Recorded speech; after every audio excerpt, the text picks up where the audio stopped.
Okay, hello everyone.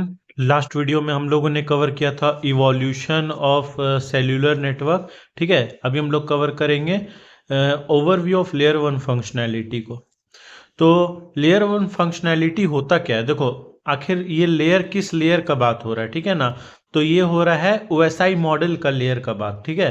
तो OSI model अगर आप लोगों ने नहीं पढ़ा है तो कंप्यूटर नेटवर्क में पढ़ाया जाता है। 7 लेयर होता है, जिसमें से सबसे निचला लेयर को बोला जाता है फिजिकल लेयर, ठीक है। तो in the context of open system interconnection OSI model, layer one is the physical layer. Layer one जो है, पहला लेयर जो है, उसको फिजिकल लेयर कहा जाता है, ठीक है। It is the lowest layer, ये सबसे लोएस्ट लेयर है ओएसआई मॉडल का, ठीक है। And is responsible for the actual transmission and reception of raw bits over physical medium like radio waves in a cellular network. तो देखो, जब हम लोग अपना जो डेटा को भेजते हैं तो वो 7 लेयर से पास होता है, ठीक है ना। और जो ये मान लो ये वायर है, ठीक है ना, ये जो है वायर है। अब इससे जो डेटा पास होगा, इससे जो है डेटा पास होगा, वो आपका रॉ डेटा होगा, ठीक है ना। रॉ डेटा बिट्स होगा, मतलब उसको 0 और 1 के फॉर्म में कन्वर्टेड होगा, बाइनरी डेटा बिट्स होगा, ठीक है ना। जो जिसको फिर हम लोग एनालॉग सिग्नल में कन्वर्ट करेंगे और फिर इस डेटा के थ्रू रिसीवर एंड में भेजेंगे, ठीक है ना। यहां से क्या आ जाएगा, एनालॉग सिग्नल, ठीक है। इस डेटा के थ्रू ये काम होता है फिजिकल लेयर का, ये सब प्रोसेस को करवाना कि डेटा 0 1 को जो है उसको एनालॉग में कन्वर्ट करना और फिर वायर के थ्रू ट्रांसमिट करना रॉ डेटा बिट्स को। रॉ डेटा बिट्स जो है उसको ट्रांसमिट करना जो है लेयर वन का काम होता है। अब इसका ये क्या क्या स्टेजेस में होता है, मतलब इसका की फंक्शनैलिटीज क्या है लेयर वन का। पहला काम है मॉड्यूलेशन एंड डीमॉड्यूलेशन। मॉड्यूलेशन और डीमॉड्यूलेशन क्या होता है, this involves converting digital data into analog signals. मतलब ये जो 0 1 में डिजिटल डेटा है, मान लो ये वीडियो है, ठीक है। ये वीडियो एक तार के थ्रू रिसीव सेंडर से, मतलब मेरे मोबाइल डिवाइस से यूट्यूब से होते हुए आपके पास जा रहा है। तो मेरे डिवाइस में जो है ये डिजिटल डेटा है, मतलब ये एक वीडियो फॉर्मेट में हम इसको रिकॉर्ड कर रहे हैं, ठीक है। फिर इसको क्या करेगा, जब हम इसको अपलोड करेंगे तो वो जो फिजिकल लेयर है उसको एनालॉग सिग्नल में कन्वर्ट करेगा ताकि उसको ट्रांसमिट कर पाए। इसको, इस कन्वर्जन को बोलते हैं modulation. Digital data to analog data को बोलते हैं मॉड्यूलेशन। फिर जो इसको हम लोग अपलोड कर देंगे यूट्यूब में, फिर यूट्यूब से आप देखिएगा तो आपके मोबाइल तक जो डेटा आएगा वो एनालॉग रहेगा, और वो आपके मोबाइल में आने के बाद जो है डिजिटल बन जाएगा, ठीक है ना। वो भी डीमॉड्यूलेशन, वो भी काम किसका, फिजिकल लेयर का। वो एनालॉग डेटा को जो है वापस से डिजिटल में कन्वर्ट कर देगा ताकि आप उसको देख पाए। तो इसका पहला काम क्या आता है, मॉड्यूलेशन एंड डीमॉड्यूलेशन, मतलब एनालॉग जो डिजिटल डेटा है उसको एनालॉग में कन्वर्ट करना, मॉड्यूलेशन। और जो एनालॉग डेटा है उसको वापस से डिजिटल फॉर्म में कन्वर्ट करना, डीमॉड्यूलेशन, ठीक है।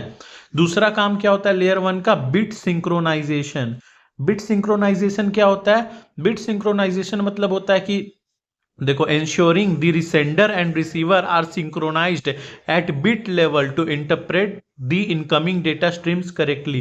जो दोनों सेंडर और रिसीवर है वो दोनों जो है, मान लो ये सेंडर है, ठीक है, और ये रिसीवर है, ये दोनों जो है सिंक्रोनाइज्ड होना चाहिए, ठीक है ना। ये दोनों को पता होना चाहिए कि क्या डेटा आ रहा है, कि कैसे पास हो रहा है डेटा, ठीक है ना। ये दोनों बिट लेवल पे सिंक्रोनाइज्ड होना चाहिए। मतलब मान लो एक बिट इधर से इधर गया तो फिर दूसरा बिट इधर से इधर गया, तो दोनों जो है बिट लेवल पे ये जो है सिंक्रोनाइज्ड, ये दोनों डिवाइस होना चाहिए, ठीक है ना। उसी को बोला जाता है बिट सिंक्रोनाइजेशन। वो भी काम किसका है, लेयर वन का, ठीक है। अब तीसरा क्या होता है, frequency and bandwidth.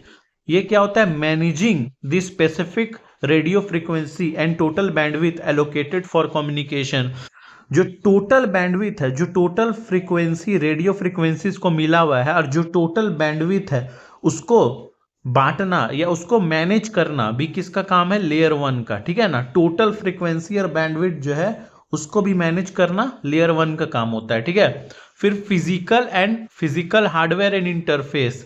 This layer defines the physical specification of the hardware such as antennas, transmitters and receivers। देखो, फिजिकल हार्डवेयर भी कुछ होगा ना, मान लो कि कोई टावर होगा, उसमें एंटीना होगा, उसमें ट्रांसमीटर होगा, उसमें रिसीवर्स होगा, ठीक है ना। फिर इलेक्ट्रिकल सिग्नल्स होगा, मैकेनिकल सिग्नल्स होगा, ठीक है।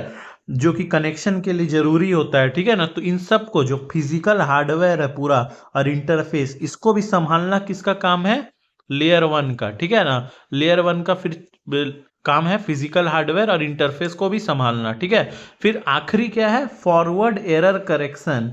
ये क्या है? जैसे आपको नाम से पता चल रहा है एरर करेक्शन। मान लो कि दो मोबाइल के बीच में जो है डेटा ट्रांसफर हो रहा है, ठीक है।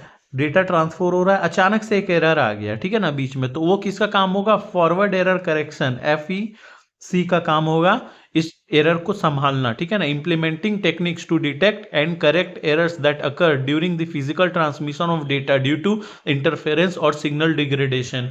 मतलब सिग्नल डिग्रेड हो गया, मान लो कि लंबा जगह जा रहा था सिग्नल जाते जाते दूर जाता है जब सिग्नल, तो वो डिग्रेड होता है, उसका क्वालिटी जो है खराब होते जाता है, ठीक है ना। या कुछ इंटरफेरेंस हो गया बीच में, मान लो कि तूफान उफान आ गया, तार वार टूट गया, तो वो जो मतलब डेटा जो है ठीक से पहुंच नहीं पाया, तो वो कौन संभालेगा? फॉरवर्ड एरर करेक्शन संभालेगा, जो किसका काम रहता है? लेयर वन का फंक्शनैलिटी रहता है, ठीक है।